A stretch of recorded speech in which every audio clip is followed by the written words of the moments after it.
إن الحمد لله نحمده ونستعينه ونستغفره ونعوذ بالله من شرور أنفسنا ومن سيئات أعمالنا. من يهده الله فلا مضل له ومن يضلل فلا هادي له. وأشهد أن لا إله إلا الله وحده لا شريك له وأشهد أن محمدا عبده ورسوله.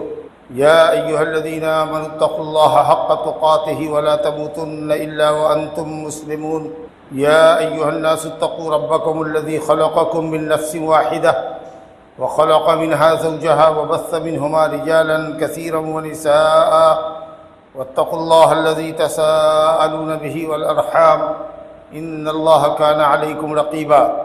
يا أيها الذين آمنوا اتقوا الله وقولوا قولا سديدا يصلح لكم أعمالكم ويغفر لكم ذنوبكم ومن يطع الله ورسوله فقد فاز فوزا عظيما.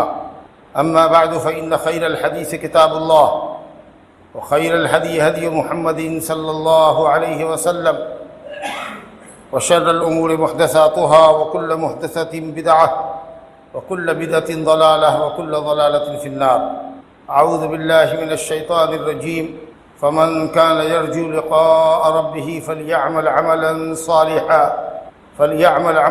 صالحا ولا يشرك بعبادة ربه أحدا.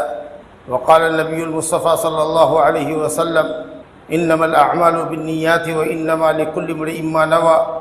فمن كانت هجرته إلى الله ورسوله فهجرته إلى الله ورسوله ومن كانت هجرته إلى دنيا يصيبها أو امرأة يتزوجها فہجرتہ الی ما ہاجر الیہ. برادران اسلام، خالص اس شے کو کہتے ہیں جو ہر طرح کی ملاوٹ سے پاک ہو. خالص دودھ کہیے تو جس میں گوبر کی آمیزش نہ ہو، خون کی آمیزش نہ ہو. قرآن نے کہا ہے وَإِنَّ لَكُمْ فِي الْأَنْعَامِ لَعِبْرَةً نُسْقِيكُم مِّمَّا فِي بُطُونِهَا مِن بَيْنِ فَرْثٍ وَدَمٍ لَبَنًا خَالِصًا سَائِغًا لِّلشَّارِبِينَ. کہا کہ اللہ رب العالمین کی نشانیوں میں سے ایک نشانی یہ ہے کہ اس نے تمہارے لیے جانور پیدا کیے اور جانور کے تھن سے اللہ تعالیٰ تم کو دودھ پلاتا ہے جو گوبر اور خون کی آمیزش سے ملاوٹ سے پاک ہوتا ہے. نہ اس میں گوبر کی آمیزش ہوتی ہے نہ خون کی آمیزش ہوتی ہے، دونوں کے بیچ سے وہ دودھ نکلتا ہے. اللہ اکبر. لبناً خالص، گوبر اور خون کے درمیان سے نکلتا ہے خالص دودھ. لبناً خالصاً سائغاً للشاربین، جو پینے والوں کے لیے بڑا مزیدار ہوتا ہے. اور خالص دودھ جو ملاوٹ سے پاک ہو، جس میں دودھ نہ ڈالا گیا ہو، جس کی ملائی نہ نکالی گئی ہو. شہد خالص، جس کے اندر چینی گھول کے نہ ڈالی گئی ہو. خالص. اور ہر آدمی پیور چیز کو پسند کرتا ہے. کہیں بھی آپ جاتے ہیں گھی لیں گے، شہد لیں گے، دودھ لیں گے تو کیا کہتے ہیں؟ پیور ہے نا، خالص ہے نا. انسان کی فطرت ملاوٹی چیز کو پسند نہیں کرتا. اب وہ نقصان دہ بھی ہے. اس میں جو بہت ساری بیماریاں ہیں اس کی وجہ یہی ہے کہ ڈائٹ کے اندر ملاوٹ بہت، کھانا پینا خالص نہیں رہ گیا ہم لوگوں کا. تو اللہ رب العالمین بھلا ملاوٹ والی عبادت کو کیسے پسند کرے گا؟ جس میں کوئی اللہ کو بھی خوش کرنا چاہے اور غیر اللہ کو بھی خوش کرنا چاہے. کچھ عبادت کی رسمیں اللہ کے لیے بھی بجا لائے، کچھ غیر اللہ کے لیے بھی، بزرگوں کے لیے بجا لائے. ہم تو شاید کسی مجبوری کے تحت ان پیور چیز کو قبول کر بھی لیں، ان پیور چیز کو ہم قبول بھی کر لیں، شاید میری مجبوری ہو، لیکن اللہ رب العالمین کی تو کوئی مجبوری نہیں ہے. وہ تو غنی حمید ہے، وہ ساری دنیا سے بے نیاز ہے اور ہر حال میں قابل تعریف ہے. اس کو تو صرف پیور چاہیے، ایسا عمل جو صرف اس کی رضا کے لیے، اس کی خوشنودی کے لیے کیا جائے. اگر ذرا بھی ملاوٹ ہے، ذرا بھی ریاکاری ہے، ذرا بھی دکھاوا اور نام و نمود ہے، لوگوں سے تعریف کی خواہش ہے، تو اللہ رب العالمین ایسے عمل کو ریجیکٹ کر دیتا ہے. گویا پیور عبادت ہی اللہ کے نزدیک آپ کی قبول ہوگی. اگر آپ چاہتے ہیں کہ آپ کا عمل اللہ کے ہاں مقبول ہو اور اس پر آپ کو مطلوبہ ثواب ملے اور جنت آپ کو ملے اور جہنم سے بچے، تو آپ کو اپنے وہ سارے اعمال، سارے اقوال جو آپ ثواب کے لیے کرتے ہیں، آپ کو اللہ کے لیے خالص کرنا ہوگا، ریا سے پاک کرنا ہوگا. اسی کی طرف اشارہ کیا ہے اس آیت میں. قل ان صلاتی ونسکی ومحیای ومماتی للہ رب العالمین لا شریک لہ وبذالک امرت وانا اول المسلمین. کہہ دیجئے اے نبی کہ میری نماز، میری قربانی، میرا جینا، میرا مرنا سب اللہ ہی کے لیے ہے، صرف اللہ کے لیے ہے جو رب العالمین ہے، جس کا کوئی شریک نہیں. وَبِذَلِكَ أُمِرْتُ، اسی اخلاص کا حکم دیا گیا کہ جو بھی بندگی کرو صرف اللہ کے لیے کرو. وَبِذَلِكَ أُمِرْتُ، اخلاص پر مبنی عمل کرنے کا حکم دیا گیا ہے. وَأَنَا أَوَّلُ الْمُسْلِمِينَ، اور میں سب سے پہلا تابعدار ہوں، کیونکہ ہر نبی اپنی امت میں سب سے پہلا تابعدار ہوتا ہے اللہ کا. وہ اللہ پر ایمان لاتا ہے، وہ رسول ہوتا ہے، پھر وہ دوسروں کو دین کی طرف بلاتا ہے۔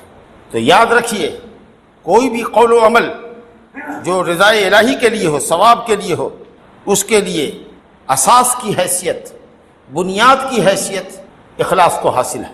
اگر آپ کے عمل میں اخلاص نہیں ہے، للہیت نہیں ہے، اگر آپ کا عمل ریاکاری سے پاک نہیں ہے، تو آپ کا عمل مردود ہے۔ یہ ایسے ہی ضروری ہے عمل کے لیے جیسے مکان کے لیے بنیاد ضروری ہے کہ مضبوط بنیاد ہو۔ اگر بنیاد میں کوئی خلل رہ گیا، کمزوری رہ گئی، تو آپ کی عمارت مضبوط نہیں ہوگی، مستحکم نہیں ہوگی۔ ویسے ہی اگر عمل کی بنیاد رضا الہی پر نہ ہو اور سنت رسول کے مطابق نہ ہو، تو آپ چاہے جتنا عمل کیجیے، زندگی بھر عمل کرتے نہ چلے جائیے، وہ بالکل بیکار ہے، کوڑیوں کے بھاؤ بھی نہیں لگے گے اس کی۔ جیسے یہ جسم جو ہمارا آپ کا ہے، اگر اس سے روح نکال دی جائے تو جسم لاشعِ بے جان ہو جاتا ہے، کوئی حرکت نہیں کرتا۔ ویسے ہی عمل سے اگر اخلاص نکال دیا جائے، اللہ کی رضا اور خوشنودی نکال دی جائے، تو پاک پروردگار کی قسم اس عمل کا کوڑی برابر بھی دام نہیں لگے گا، ویسے ہی ڈیڈ باڈی کی طرح سے ہوگا۔ اللہ تعالیٰ نے اس کی مثال دی ہے سورہ توبہ میں، آیت نمبر 109 میں غالباً، افمن اسس بنیانہ علی تقوی من اللہ ورضوان خیر ام من اسس بنیانہ علی شفا جرف نہار فانہار بہ فی نار جہنم واللہ لا یہدی القوم الظالمین۔ ایک وہ شخص جو اپنی بنیان، اپنی عمارت کی بنیاد اور اساس رکھتا ہو اللہ کے تقوی پر اور اللہ کی رضا اور خوشنودی پر، کیا وہ عمارت جو ڈھہ جانے والی کھائی کے کنارے بنایا جائے، مثال دیکھیے گا، ڈھہ جانے والی کھائی کے کنارے بنایا جائے، وہ دونوں برابر ہو سکتے ہیں؟ وہ ڈھہ جانے والی کھائی کون سی ہے؟ وہی ریاکاری، نام و نمود، دکھلاوا، شہرت طلبی۔ یہ اس عمارت کے طریقہ سے ہے جو آپ کھائی کے کنارے پر بناتے ہیں، کبھی بھی مٹی کا توتا دھسے گا آپ کی عمارت پوری کی پوری نیچے چلی جائے گی۔ اور وہ عمل جو آپ صرف اللہ کی رضا اور خوشنودی کے لیے کرتے ہیں، وہ مسطح پکی زمین میں، اچھی زمین میں ڈیپ بنیاد لینے اور مضبوط بنیاد بنانے کے اوپر جو عمارت کھڑی ہوتی ہے، جو مضبوط ہوتی ہے، مضبوط پلڑوں پر کھڑی ہوتی ہے، جو عام حالات میں گرتی نہیں، اللہ کہ زلزلہ آئے، اللہ کا عذاب آئے تو اور بات ہے، اس عمارت کے طریقہ سے۔ تو جس طرح سے عمارت کی مضبوطی کے لیے یہ ساری چیزیں ضروری ہے کہ ہر طرح کے خلل سے آپ پاک عمارت پر آتے ہیں، اسی طریقہ سے عمل کی قبولیت کے لیے ضروری ہے کہ وہ ہر طرح کے خلل سے پاک ہونی چاہیے۔ بڑی اہمیت ہے اخلاص کی، اس کے بغیر اخلاص میں پیور عمل ہونا چاہیے، صرف اللہ کی رضا کے لیے۔ اللہ رب العالمین نے اس کی اہمیت کے پیش نظر اپنے نبی کو، جو عابد الخلق تھے، مخلوق میں سب سے زیادہ عبادت گزار تھے، ان سے اللہ نے کہا کہ فَاعْبُدِ اللَّهَ مُخْلِصًا لَهُ الدِّينَ، اللہ تعالیٰ کی عبادت کرو، تابعداری کو اللہ کے لیے خالص کرو، بالکل خالص بندگی ہونی چاہیے۔ اللہ تعالیٰ نے قرآن میں کہا وَمَا أُمِرُوا إِلَّا لِيَعْبُدُوا اللَّهَ مُخْلِصِينَ لَهُ الدِّينَ، اہل کتاب کو نہیں حکم دیا گیا مگر صرف اسی بات کا کہ وہ اپنے عملوں کو خالص کرے اللہ کے لیے، اپنی تابعداری، اپنی فرما برداری اللہ کے لیے خالص کرے۔ بڑا معاملہ اس کا بڑا اہم ہے۔ آدمی کے عمل سے زیادہ ضروری ہے کہ نیت اس کی درست ہے۔ انسان اپنی اچھی نیت کے اوپر وہ عمل پا لیتا ہے جو شاید عمل کرنے والا بھی نہ پائے۔ ایک آدمی عمل کر رہا ہے دکھاوے کے لیے، نام و نمود کے لیے کر رہا ہے، بیکار ہے۔ ایک آدمی کی نیت اصلی ہے، اچھی نیت ہے، وہ اپنی نیت پر اجر و ثواب پاتا ہے۔ بڑی خوبصورت حدیث متفق علیہ، بخاری مسلم کی روایت ہے کہ کچھ صحابہ آئے نبی صلی اللہ علیہ وسلم کی خدمت میں، کہا یا رسول اللہ ہم بھی جانا چاہتے ہیں آپ کے ساتھ غزوہ تبوک میں، تبوک کے مقام پر جو رومیوں سے جنگ ہونے والی تھی اس میں ہم بھی جانا چاہتے ہیں۔ بڑی لمبی جنگ تھی اور بہت دور کا سفر تھا، یہی گرمی کا زمانہ تھا، مئی جون کی گرمی تھی۔ تو آپ نے فرمایا، کہا کہ سواری ہم کو دیجیے، کہا کہ میرے پاس سواری نہیں ہے جس پر تم کو بیٹھا کے لے جائے۔ تو لوٹے وہ نبی صلی اللہ علیہ وسلم کے پاس اس حال میں کہ ان کی آنکھوں میں آنسو ڈبڈبائے ہوئے تھے، اپنی حرمان نصیبی پر افسوس کر رہے تھے کہ کاش ہمارے پاس بھی سواری مہیا ہوتی تو ہم بھی اس سفر میں ضرور جاتے، لیکن نہیں مل سکی سواری ان کو۔ نبی صلی اللہ علیہ وسلم نے ایسے ہی لوگوں کے لیے جو عذر کی وجہ سے مدینہ میں رہ گئے تھے، غزوہ تبوک کے سفر میں جاتے ہوئے کہا تھا کہ لوگوں، مدینہ میں کچھ لوگ رہ گئے ہیں جن کو ان کی مجبوریوں نے گھیر رکھا تھا، روک رکھا ہے، جو ہمارے ساتھ نہیں آ سکے، لیکن وہ اپنی اچھی نیت کی وجہ سے تمہارے ثواب میں شریک ہے۔ اگر عذر نہیں ہوتا تو وہ ضرور ہمارے ساتھ شامل ہوتے۔ لہذا اگر کسی وادی کو تم پار کر رہے ہو یا کسی پہاڑی پر چڑھ رہے ہو، وہ تمہارے ساتھ شریک ہے، اجر میں برابر کے شریک۔ غور فرمائیے۔ اور نبی صلی اللہ علیہ وسلم کی یہ حدیث تو بڑی مشہور آپ نے سنی ہی ہوگی، جس سے اکثر اہل حدیث نے محدثین نے اپنی کتابوں کو شروع کیا ہے. انما الاعمال بالنیات، ہمارے عام لوگوں کی زبان پر بھی یہ حدیث رہتی ہے انما الاعمال بالنیات، عمل کا دار و مدار نیت پر ہے. جیسی نیت کرو گے ویسا عمل ہوگا، اور جیسی نیت ہوگی ویسے ہی ثواب یا سزا ہوگی. اگر اچھی نیت سے عمل کرو گے تو ثواب پاؤ گے، بری نیت سے عمل کرو گے تو ثواب سے محرومی ہوگی، الٹے گنہگار ہوگے. اور اس کو نبی صلی اللہ علیہ وسلم نے یہاں بھی بہترین مثال سے پیش کیا ہے. ہجرت کرنا، گھر بار کو چھوڑنا اللہ کی خاطر، کہ جس گاؤں میں ہے جس ملک میں ہے اس میں اللہ کا نام آزادی کے ساتھ نہیں لے سکتے.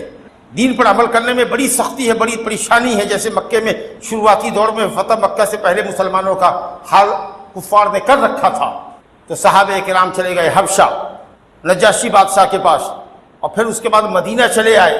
گھر بار لٹانا اللہ کے دین پر عمل کرنے کے جذبے سے اتنا بڑا کام ہے کہ اپنے جائے وطن کو، جائے پیدائش کو، مال و منال کو چھوڑ کے چلے گئے. تو کہا کہ جس نے اللہ اور اس کے رسول کے لیے چھوڑا ہے، دین پر عمل کرنے کے لیے چھوڑا ہے، واہ، ہجرت تو اصل میں اس کی ہے. فہجرتہ الی اللہ ورسولہ، اصل ہجرت مکمل تو اس کی ہے جس نے اللہ اور اس کے رسول کی خاطر چھوڑا ہے، اللہ رسول کے دین پر عمل کرنے کی خاطر گھر بار چھوڑا ہے. لیکن جس نے اپنا وطن چھوڑا ہو مال و دولت کمانے کے لیے، گیا تو ہے وطن چھوڑ کے، لیکن کینیڈا میں جا کر کے رہ رہا ہے، سعودی عرب کو چھوڑ کر کے، کہے کہ وہاں مال زیادہ کمائے گا یا وہاں کی خوبصورت عورتوں سے شادی کرے گا. تو نبی کریم صلی اللہ علیہ وسلم نے فرمایا یہ ہجرت جو ہے، یہ جو اس کا ترک وطن ہے اسی گھٹیا مقصد کے لیے جس کی اس نے نیت کی ہے. یہ شرعی ہجرت نہیں ہے. شرعی ہجرت تو وہ ہوتی ہے جو اللہ اور اس کے رسول کے دین پر عمل کرنے کے لیے کیا جائے. وہ تو دنیا دار ہے، مال کے لیے اور عورت سے شادی کرنے کے لیے اس نے اپنا گھر بار چھوڑا ہے. بھائیو، جس طریقے سے اخلاص ہماری عبادتوں میں ضروری ہے کہ نماز صرف اللہ کے لیے پڑھو، دکھاوا نہ ہو، ریاکاری نہیں ہو، جیسے کہ منافقین کیا کرتے تھے. یراؤن الناس وَإِذَا قَامُوا إِلَى الصَّلَاةِ قَامُوا كُسَالَىٰ یراؤن الناس. جب نماز کے لیے کھڑے ہوتے تھے تو بڑے بوجھل من سے، سستی اور کاہلی کے ساتھ نماز کے لیے آنا، یہ منافقوں کی صفت ہے. مومن تو اذان کا انتظار کرتا رہتا ہے، نماز کے اوپر اس کی کان کھڑے رہتے ہیں اذان کے اوپر، اس کا دل مسجد سے اٹکا ہوا ہوتا ہے، لٹکا ہوا ہوتا ہے، جیسے پنکھا لٹکا ہوا ہے مسجد میں، ایسا اگر مسجد سے باہر بھی ہے تو دھیان اس کا اذان کے اوپر ہے. اگر وہ لیٹتا بھی ہے ظہر کے بعد خیر اللہ میں کھا کر کے لیٹ رہا ہے تو بال بچے کو کہہ دیا ہے، بیوی کو کہے ہوا ہے عصر کی اذان ہو تو ہم کو اٹھا دینا. وہ کہیں بھی ہے، اس کا دل مسجد میں اٹکا ہوا ہے، لگتا ہے کہ جیسے کوئی سامان ہے جو مسجد سے لٹکا دیا گیا ہو. ایسا ہے، گھر میں ہے، کاروبار میں ہے، کہیں بھی ہے، لیکن دل دماغ اس کا مسجد میں ہے کہ کوئی نماز ہماری نہ چھوٹے. مسجد میں نماز، سستی اور کاہلی کے ساتھ کوئی کام کب کرتا ہے آدمی؟ جب اس کو رغبت نہیں ہوتی ہے تب ہارے جی کرتا ہے. ورنہ جس کام سے انسان کو رغبت ہوتی ہے اس کو تو کسی بھی حال میں کرتا ہے، اس ٹارگیٹ کو تو کسی بھی حال میں وہ پانے کی کوشش کرتا ہے. تو نماز رغبت سے پڑھنے کا نام ہے، ٹھیک ٹھیک ٹائم پر پڑھنے کا نماز ہے. عذر نہیں ہے تو مسجد میں آ کے نماز پڑھنے کا نام نماز ہے، نماز ادا کرنے کا نام نماز ہے. لیکن منافقین کیا کرتے تھے؟ سستی کے ساتھ آتے تھے، من نہیں کرتا تھا پھر بھی آ رہے، ہارے جی آ رہے ہیں، اور دکھاوے کی نماز پڑھتے تھے کہ اگر اندھیرا ہو، عشاء اور فجر میں اندھیرا ہوتا تھا اس زمانے میں، تو حاضر نہیں ہوتے تھے کہ کون دیکھے گا، پتلی گلی سے نکل گئے. اس لیے نبی صلی اللہ علیہ وسلم نے فرمایا کہ سب سے زیادہ بھاری نماز منافق کے اوپر عشاء کی اور فجر کی ہوتی ہے. دکھاوے کی نماز پڑھتے ہیں، اور اس کے بعد وَلَا يَذْكُرُونَ اللَّهَ إِلَّا قَلِيلًا، اور اللہ کو یاد نہیں کرتے مگر بہت تھوڑا. ایک دم کوے کی 4 ٹھونگے ماری، الحمدللہ صحیح سے نہیں پڑھا، سورت صحیح نہیں پڑھی، رکوع سجدہ صحیح سے نہیں کیا، جھکے اٹھے 4 کوے کی ٹھونگے ماری اور ہٹ گئے. مسجد میں ان کا دل نہیں لگتا. دنیا کی سب سے پوتر جگہ، اللہ کی نگاہ میں سب سے محبوب جگہ مسجد ہے، جس کو اللہ کا گھر کہا گیا ہے. یہاں جینا لگتا ہے تو کہاں لگ رہا ہے؟ اس کا مطلب کہ آپ کو اللہ سے محبت نہیں. اگر اللہ کے گھر میں آپ کا جی نہیں لگتا ہے، اللہ کا قرآن، اللہ کا کلام، قرآن مجید پڑھنے میں من نہیں لگتا ہے، طبیعت اچاٹ ہو جا رہی ہے، تو اس کا مطلب کہ آپ کو اللہ سے محبت نہیں ہے.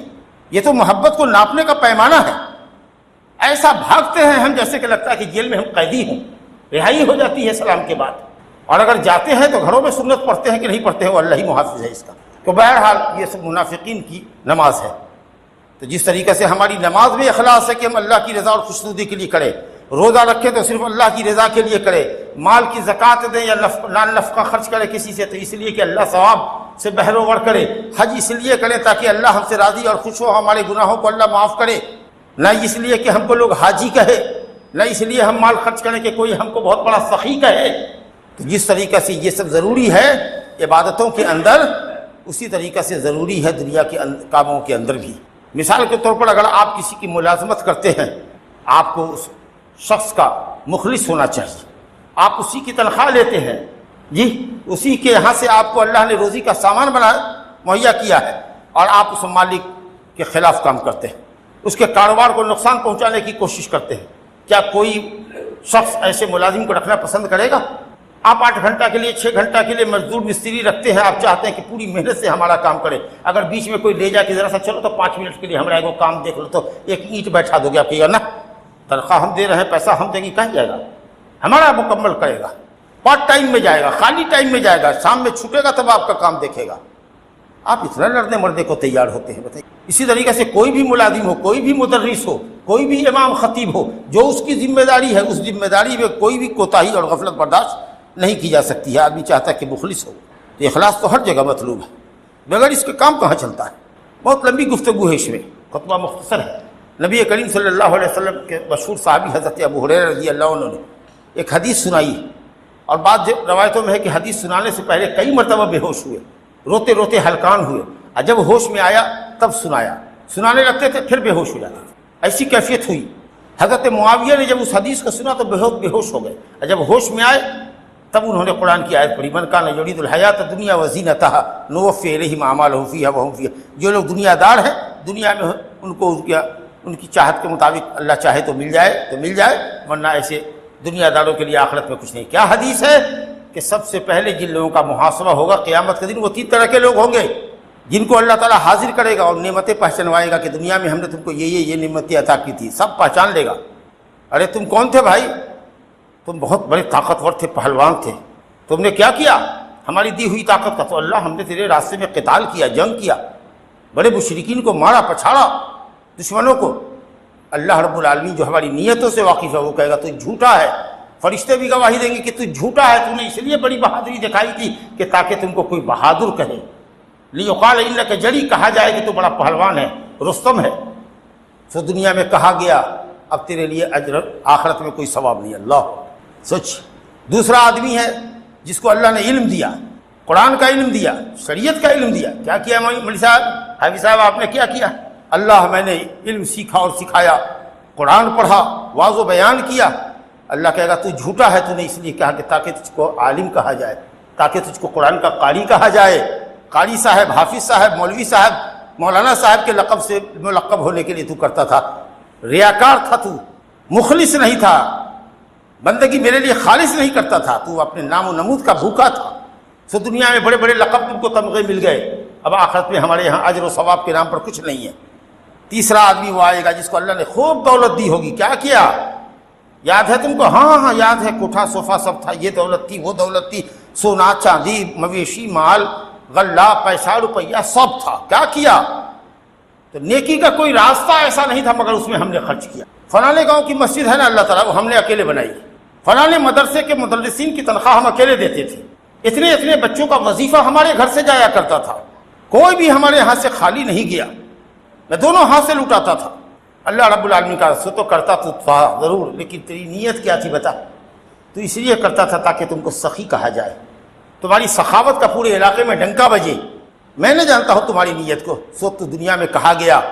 ہر آدمی کہتا تھا کہ حاتم جماعت ہے، حاتم جماعت ہے۔ اگر کسی کو حاتم تائی دیکھنا ہو جو عرب کا مشہور سخی تھا تو جا کے فلانے گاؤں میں، فلاں بستی میں فلاں شخص کو دیکھو، جاؤ اس کے پاس، کوئی خالی نہیں آتا اس کے یہاں سے۔ تو سو دنیا میں کہا گیا تو اب آخرت میں کچھ نہیں ہے۔ فرشتوں کو کہوں گا منہ کے بل گھسیٹ کر کے اس کو جہنم رسید کرو۔ اب بتائیے کیسی حدیث ہے؟ کتنے مبارک اعمال ہیں، کتنے بڑے بڑے اعمال ہیں، لیکن صرف اس لیے ضائع کر دیے گئے اور عمل کرنے والا جہنم پہنچایا جا رہا ہے کہ اس کی نیت میں کھوٹ تھا۔ برخلاف اس کے وہ حدیث یاد کیجیے جو 3 آدمی تھے، غار میں چھپے تھے جان بچانے کے لیے، اور تینوں نے اپنا اپنا عمل پیش کیا۔ اللہ ہم نے ماں باپ کی بڑی خدمت کی ہے، تو جانتا ہے کہ جب تک ماں باپ کو نہیں دودھ پلاتا تھا اپنے بچوں کو نہیں پلاتا تھا، اور یہ صرف تیری رضا کے لیے کرتا تھا، کوئی لالچ نہیں تھی کہ باپ سے کوئی زمین لکھواوے، ایک بتا زمین لکھوا لیں، گھراڑی باپ سے لکھوا لیں، صرف تیری رضا کے لیے میں کیا کرتا تھا۔ اگر یہ بات سچ ہے تو ہماری مشکل آسان کر دے، پہاڑ قابو، غار قابو کھل گیا تھوڑا۔ دوسرے نے بھی ایسے ہی کہا کہ اللہ ہم برائی پر قادر تھے لیکن تیرے ڈر سے برائی چھوڑ دیا، اور جتنی بڑی رقم پر برائی کا سودا طے ہوا تھا وہ رقم بھی اس لڑکی کو میں نے چھوڑ دیا۔ تو جانتا ہے کہ صرف تیرا خوف تھا وہاں، ورنہ کوئی چیز نہیں تھی جو ہم کو روک سکتی تھی۔ ذرا سا ہماری جان کو بخش دے، نکال دے اس غار سے جس کا منہ بند ہو گیا ہے، غار کا منہ ہٹ گیا۔ تیسرے نے کہا اللہ تعالیٰ مزدور میں نے رکھا تھا، مزدوری نہیں لیا، وہ مزدوری میں اختلاف ہو گیا، وہ چلا گیا، میں نے اس کی مزدوری کو کھیت میں لگا دیا، اور اس کے بعد جو غلہ آیا اس کو بیچ کر کے وہ گائے خرید دیا، گائے سے گائے، گائے سے بچڑا، بچڑا سے گائے، گائے سے بچڑا، ہوتے ہوتے ہوتے ہوتے پورا ایک وادی بھر گئی گایوں سے۔ ایک زمانے میں آیا، میں نے اس کو سب کچھ دے دیا، نوکر چاکر جو تھا چرواہا سب کے ساتھ اس کو دے دیا، اللہ ہماری مشکل حل کر دے۔ وہ غار کا منہ کھل گیا، پتھر لڑک گیا، تینوں باز جان بچا کے واپس آئے۔ یہ کیا تھا؟ اخلاص تھا، اخلاص تھا، اخلاص نے نجات دیا، اخلاص کی وجہ سے نجات ملی۔ حدیث پڑھتے ہیں آپ کی ایک زانیہ عورت ہے، کنویں سے پانی پلا کر کے ایک کتے کو بخشی گئی ہے، کیوں؟ اس کے اس عمل میں اخلاص کتنا تھا، احساس ندامت ہوا، اس نے سوچا کہ یہی کام نیکی کا کر لیتے ہیں شاید اللہ بخش دے۔ مسلمان عورت تھی لیکن بدکار تھی، بڑا پیاسا کتا اس کو ایک ملا، اس نے اپنے موزے میں پانی بھر کر کے کتے کو سیراب کر دیا، اللہ نے بخش دیا۔ ایک آدمی جا رہا ہے راستے کے اندر، کانٹا دار چیز ہے، تکلیف دہ چیز ہے، اس کو راستے سے کنارے کر دیا، کداری رکھے ہوا ہے، کسی نے راستے میں پیخانہ کر رکھا ہے، خالی ناک بند کر کے بھاگتے ہو، لیکن انہیں کی کداری سے کاٹ کر کے پھینک دیا کہ دوسرا آدمی دعا دیتا۔ یہ اتنا بڑے صدقے کا کام تھا، کیوں آسان سمجھے اس کو؟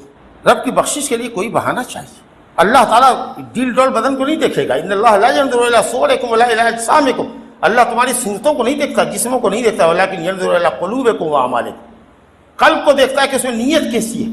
اللہ بستا ہے اس کے اندر کہ ریا بستی ہے، اللہ کی محبت سے دل آباد ہے کہ نام و نمود کی خواہش سے دل آباد کیے ہوئے ہو۔ اللہ تمہارے دلوں کو دیکھتا ہے، تمہارے عملوں کو دیکھتا ہے۔ پھٹا حال ہے بیچارہ، غریب آدمی ہے لیکن نماز کا پابند ہے، دین کا پابند ہے، لگائی بجھائی میں نہیں رہتا، سچائی کا ساتھ دیتا ہے، غلط کو غلط کہتا ہے، تمہاری نگاہ میں وہ ہلکا ہے لیکن اللہ کی نگاہ میں بہت وزنی ہے۔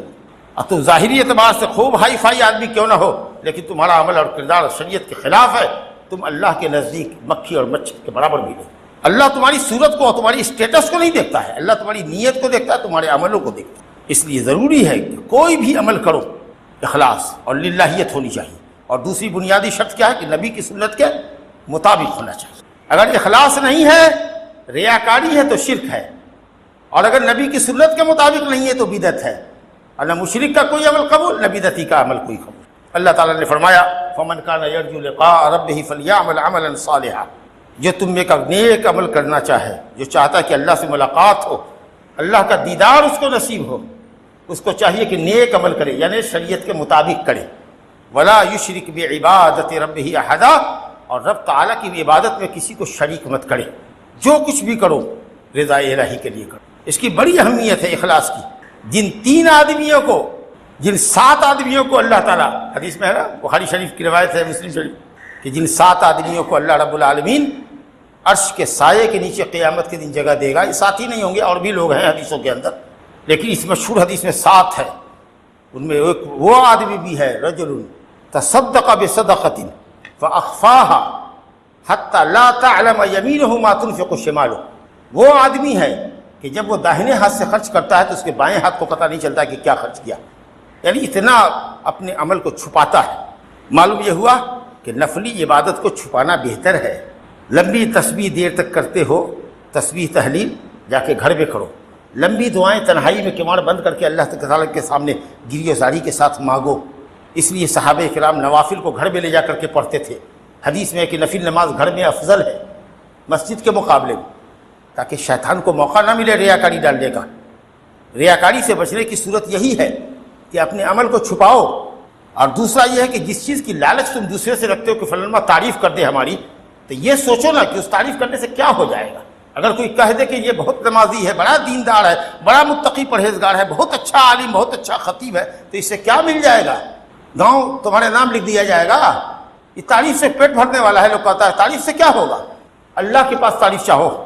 جب اللہ کسی بندے کو پسند کرتا ہے اور اللہ کسی بندے سے محبت کرتا ہے تو اللہ اپنے بندوں کے دلوں میں اس کی محبت ڈال دیتا ہے، اس کے لیے روپیہ پیسہ خرچہ کرنے کی ضرورت نہیں۔ یہ دلیل ہے اس بات کی کہ اللہ اس بندے سے محبت کرتا ہے۔ تو جس چیز کی آپ لوگوں سے چاہت کرتے ہیں، روپیے پیسے کی چاہت کرتے کہ کوئی ہم کو دے یا ہماری تعریف کرے، یہ ساری چیزوں کا مالک اللہ ہے۔ زمین و آسمان کے خزانے اس کے پاس ہے، وَلِلَّهِ خَزَائِنُ السَّمَاوَاتِ وَالْأَرْضِ، اس سے مانگیے۔ اور کسی کی تعریف کرنے سے یا کسی کی برائی کرنے سے کیا ہوتا ہے؟ اللہ کی نگاہ میں قابل تعریف بنیے۔ یہ دو رویہ اختیار کیجیے گا کہ اپنے عمل کو چھپائے لوگوں سے، اور یہ ہے کہ صاحب لوگوں سے کوئی آرزو نہ رکھے، اللہ سے آرزو رکھے، تو انشاءاللہ تعالیٰ ریاکاری کا دم گھٹ جائے گا۔ علماء نے بتایا ہے کہ اس طریقہ سے عمل کرنا چاہیے۔ اور یہاں آپ دیکھیے کہ کیسے لوگ ہیں، فرض نماز کے لیے مسجد میں ان کا دل لٹکا ہوا ہوتا ہے، لیکن وَرَجُلٌ ذَكَرَ اللَّهَ خَالِيًا فَفَاضَتْ عَيْنَاهُ، ایک وہ آدمی ہے جو تنہائی میں اللہ کو یاد کرتا ہے، اس کے خوف کو یاد کرتا ہے، عذاب کو یاد کرتا ہے، تو اس کی آنکھوں سے آنسو بہہ پڑتے ہیں، لگتا ہے آنسو کے ساتھ آنکھ بہہ جائے گی اس کی، تنہائی میں اتنا روتا ہے اللہ کے ساتھ، گریہ زاری کرتا ہے۔ اور وہ آدمی جو اپنے داہنے ہاتھ سے صدقہ کرتا ہے تو بائیں ہاتھ کو خبر نہیں ہوتی کہ کیا اس نے دیا، اتنی خاموشی کے ساتھ دیتا ہے لوگوں کو۔ تو یہ بالکل ریڑھ کی ہڈی ہے عمل کے لیے، یاد رکھیے گا۔ اسی جو بھی عمل کریں آپ عبادت اور ثواب کے لیے، دنیا کا عمل ہے، نیتا گیری کر رہے ہیں نیتا گیری کے لیے، لیکن جو عبادت آپ کر رہے ہیں اس میں نیتا گیری مت کیجیے، اس میں نام و نمود کے پیچھے مت پڑیے، اس میں صرف اللہ کی رضا اور خوشنودی ہونی چاہیے۔ اللہ تعالی ہم سب لوگوں کو اخلاص عطا فرمائے، عمل کے اندر، اپنے قول کے اندر، ہماری نیتوں کے اندر اللہ تعالیٰ اپنی رضا اور محبت کا جذبہ دے، اور ہم اپنے عملوں کے ذریعے اللہ تعالیٰ کی خوشنودی اور اس کی رضا کے طالب ہوں، نام و نمود سے اللہ تعالیٰ محفوظ رکھے۔ یہ روگ بہت سے لوگوں کو لگا رہتا ہے، کیسے ہماری کوئی تعریف کرے، کیا ہوگا تعریف کرتے رہے سے۔ وباللہ تعالیٰ توفیق، صلی اللہ علیہ نبینا محمد وآلہ وصحبہ اجمعین۔ اقول ما تسمعون واستغفر اللہ لی ولکم ولسائر المسلمین من کل ذنب فاستغفروہ انہ هو الغفور الرحیم۔ الحمد للہ نحمدہ ونستعینہ ونستغفرہ ونعوذ باللہ من شرور انفسنا ومن سیئات اعمالنا من یہدہ اللہ فلا مضل لہ ومن یضلل فلا ہادی لہ واشہد ان لا الہ الا اللہ وحدہ لا شریک لہ واشہد ان محمدا عبدہ ورسولہ صلی اللہ علیہ وسلم۔ بھائیو، بزرگوں، دوستو، اسی طریقہ سے اخلاص مستشار سے، جس سے کوئی مشورہ لے، آپ سے کوئی کسی معاملے میں کوئی مشورہ لے، تو اگر آپ جانتے ہیں معاملے کی حقیقت کو تو مشورہ دیجیے، غلط مشورہ کبھی کسی کو مت دیجیے گا، یہ دھوکہ اور خیانت ہے، اور مسلمان کسی سے دھوکہ اور خیانت نہیں کرتا۔ اگر نہیں معلوم ہے کہ یہ ہم کو نہیں معلوم، فلاں آدمی سے پوچھیے، وہ اس معاملے کا ایکسپرٹ ہے، جو ایکسپرٹ ہو اس کے پاس جائیے، ہم آپ کو نہیں بتا سکتے، لیکن جان بوجھ کر کے اس کو دھوکہ دے رہے ہیں، غلط مشورہ دے رہے ہیں تاکہ کرے، پھنسے، اور اس کا ہزاروں لاکھوں روپیہ ڈوب جائے۔ قسم اللہ کی یہ بہت بڑی خیانت ہے، اخلاص نہیں۔ تو قول میں بھی اسی طریقے سے اگر دعوت تبلیغ کا کام ہم کریں، آپ کو اللہ کے دین کی طرف بلائیں، لیکن مقصد ہمارا ہو کہ بڑے عالم کہلاوے، لوگ دور آوے کہ نہ آوے اللہ کے راستے پر بھاڑ میں جائے، لیکن ہم تقریر ایسی کریں کہ لوگ ہم کو بڑا عالم کہے، قسم اللہ کی یہ اخلاص کے خلاف ہے، دعوت کا اثر نہیں ہوگا۔ قل هذه سبیلی ادعو الی اللہ علی بصیرۃ انا ومن اتبعنی، اے نبی لوگوں کو کہیے کہ میں صرف اللہ کی رضا کی خاطر تم کو اللہ کے دین کی طرف بلاتا ہوں، یہ کام میرا ہے، نبی صلی اللہ علیہ وسلم کو حکم ہو رہا کہ میرا ہے، مجھ سے پہلے کے رسولوں کا ہے، اور میرے سچے پیروکار لوگوں کا ہے، جو میرے پیروکار ہیں، جو میرے متبعین ہیں، ان کا بھی یہی وظیفہ ہے کہ علم اور ہدایت کی روشنی میں اللہ کی رضا اور خوشنودی کے لیے لوگوں کو اللہ کے دین کی طرف بلاتے ہیں۔ تو چاہے عبادت قاصرہ ہو، آپ کی جان کی حد تک ہو معاملہ، نماز، روزہ، حج، یا عبادت متعدی ہو، جیسے امر بالمعروف نہی عن المنکر، جہاد فی سبیل اللہ، زکوٰۃ و خیرات، امر بالمعروف نہی عن المنکر، مشورہ دینا لوگوں کو، اس سب کے اندر بھی اخلاص ضروری ہے۔ اچھا، جو چیز بری ہے اسلام میں وہ یہ ہے کہ آپ کسی عمل کو کریں تو عمل کا محرک، عمل کی طرف ابھارنے کا جو جذبہ ہو، وہ اگر نام و نمود ہے، ریا ہے، دکھاوا ہے، تعریف اور شہرت طلبی ہے، تو عمل آپ کا برباد ہے۔ لیکن آپ نے اللہ کی رضا اور خوشنودی کے جذبے سے کام کیا ہے، جو اللہ آپ کو جانتا ہے، آپ نہیں چاہتے ہیں کہ کوئی ہماری تعریف کرے یا کسی کو پتہ چلے، لیکن لوگ کیسے پتہ چل جاتا ہے؟ شدہ لوگوں کو رہتے ہیں، رفتہ خبر ہو جاتی ہے، اور لوگ اب اس کی تعریف کرنے لگتے ہیں، بہت سے لوگوں کی زبان پر اس کے اچھے کلمات نکلتے ہیں۔ تو پوچھا گیا کہ یا رسول اللہ، ایک آدمی اللہ کے لیے عمل کرتا ہے، اللہ کو راضی اور خوش کرنے کے لیے عمل کرتا ہے، لیکن بعد میں لوگ اس کی تعریف کرنے لگتے ہیں، تو کیا یہ اخلاص کے منافی ہے؟ کہا نہیں، دل کا عاجل و بشر المومن، وہ مومن کے لیے دنیا میں اللہ کی طرف سے بشارت ہے۔ اللہ، تو اگر کام آپ اللہ کی رضا اور خوشنودی کے لیے کرتے ہیں تو لوگوں کے دلوں میں بھی اللہ تعالیٰ آپ کی محبت اور تعریف بیٹھا دیتا ہے۔ لیکن اگر کام کرنے کے وقت ہی یہ دل میں ٹھانے ہوئے کہ لوگ ہم کو یہ کہے اور یہ کہے، اور ہم یوں کہلاوے اور یوں کہلاوے، تب تو معاملہ گول ہو گیا۔ تو بہت سے لوگ ہیں جن کی لوگ تعریف کرتے ہیں، حاضرانہ بھی کرتے ہیں، غائبانہ بھی کرتے ہیں، تو وہ اخلاص کا ثمرہ ہے اس کے۔ لیکن عمل کرنے کے وقت جو محرک ہو، جس وجہ سے آپ کوئی عمل کر رہے ہیں، جو عمل کا فیکٹر ہو، وہ سبب ریاکاری نہیں ہونی چاہیے، وہ دکھاوا اور نام و نمود نہیں۔ چلیے آئیے نبی صلی اللہ علیہ وسلم کو درود و سلام پڑھتے ہیں، کیونکہ اللہ تعالیٰ اور اس کے فرشتے اپنے نبی پر درود اور سلام کرتے ہیں۔ اللہ تعالیٰ کا ارشاد ہے ان اللہ و ملائکتہ یصلون علی النبی یا ایھا الذین آمنوا صلوا علیہ وسلموا تسلیما۔ اور نبی صلی اللہ علیہ وسلم نے فرمایا من صلی علیہ مرۃ صلی اللہ علیہ بہا عشرا، جو مجھ پر ایک مرتبہ سلام درود پڑھے گا اللہ تعالیٰ اس کے اوپر 10 مرتبہ درود پڑھے گا۔ اور اللہ کا درود بھیجنا کیا ہے؟ رحمت اور مغفرت۔ اللہ اللہم صلی علی محمد وعلی آل محمد کما صلیت علی ابراہیم وعلی آل ابراہیم انک حمید مجید، اللہم بارک علی محمد وعلی آل محمد کما بارکت علی ابراہیم وعلی آل ابراہیم انک حمید مجید۔ عباد اللہ رحمکم اللہ، ان اللہ یأمر بالعدل والإحسان وإیتاء ذی القربى وینہی عن الفحشاء والمنکر والبغی یعظکم لعلکم تذکرون۔ اذکروا اللہ تعالی یذکرکم وادعوہ یستجب لکم ولذکر اللہ اعلی واکبر واللہ یعلم ما تصنعون۔